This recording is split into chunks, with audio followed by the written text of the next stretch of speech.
Meridian is a really proud New Zealand company. We're a fundamental part of the electricity system, so we touch every single Kiwi home and business in a way.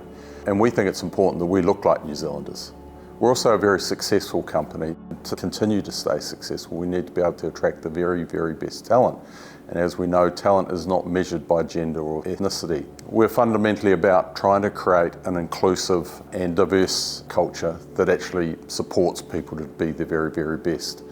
One of the things we're mindful of is that if there's anything in the way we set remuneration that would be biased in any way, shape or form, which is why we've been quite committed to measuring the gender pay gap to try and understand and deal with areas of bias that may be part of our business. We've got a strong and rich engineering heritage.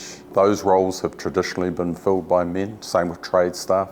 Critical roles out in all those power stations. And we know that we still have a bias towards men in those sorts of roles, so we're working as an organisation to try and attract more women into those sort of trade, technical roles, engineering, all of that sort of stuff that will actually give us more diverse and better outcomes across our generation business.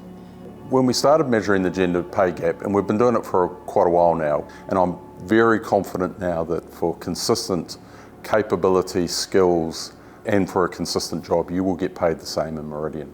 But it does take work. It's not something we can just sort of say that it's done and dusted. We need to constantly review the way we're setting REM each year to make sure that stays the case.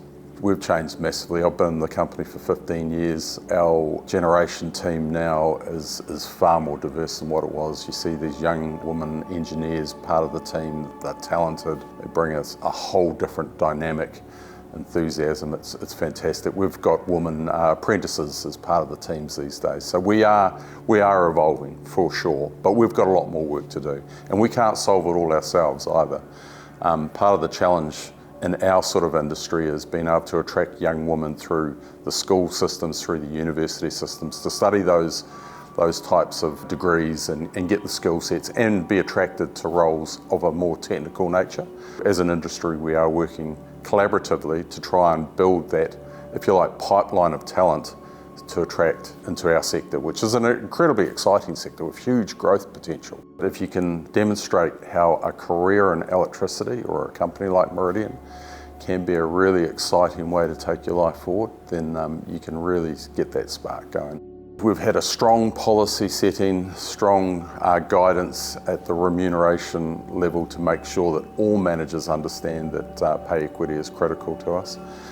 And on top of that, we're trying to address those areas in terms of our workforce makeup where we're underrepresented. So we've got mentoring systems in place, development systems, development programs in place for individual women that we see as really talented and that can come through to those senior leadership roles. We participate in a number of international indices and they all measure pay gaps slightly differently. So I think it's really important for an organisation not to shy away from it first off, to understand your pay gap, but it'll be dependent on your individual circumstance. And so it's critical you get a handle on what it looks like, and then more importantly, you actually adopt a program of initiatives to try and change it, move it in the right direction.